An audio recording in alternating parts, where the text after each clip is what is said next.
गरीब से करोड़पति एक प्रेरणादायक कहानी। बात एक छोटे से गांव मोतीपुरा की है।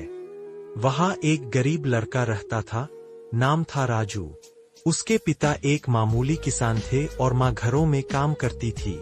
घर की हालत ऐसी थी कि कई बार खाना भी पूरा नहीं मिल पाता था। लेकिन राजू के अंदर कुछ अलग था। सपने बड़े थे और हौसला उससे भी बड़ा। राजू पढ़ाई में बहुत अच्छा था।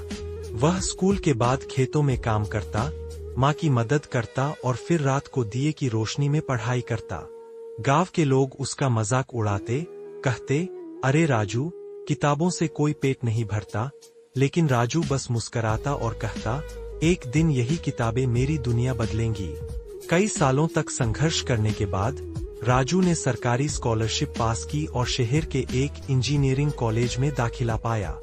शहर की दुनिया बिल्कुल अलग थी, तेज, महंगी और अनजानी। कई बार उसे भूखा सोना पड़ा, लेकिन उसने हार नहीं मानी।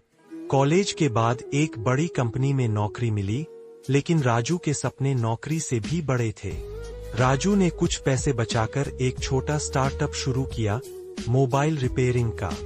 शुरुआत में कई नाकामियां मिलीं, दुकान चलाना भी मुश्किल हो गया, लेकिन उसने सीखना नहीं छोड़ा। फिर उसने मोबाइल ऐप डेवलपमेंट सीखी और अपने गांव के लिए एक खेती से जुड़ी ऐप बनाई, किसान साथी।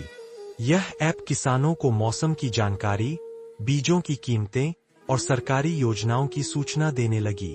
धीरे धीरे यह ऐप लोकप्रिय हुआ, सरकारी समर्थन मिला, निवेशकों ने पैसे लगाए और राजू की कंपनी करोड़ों की बन गई।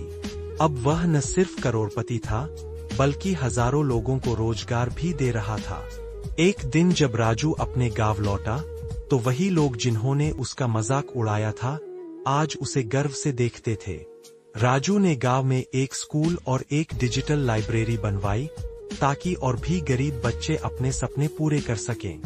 राजू की कहानी हमें सिखाती है कि हालात चाहे जैसे भी हों, अगर हौसले बुलंद हों और मेहनत सच्ची हो, तो कोई भी गरीब से करोड़पति बन सकता है।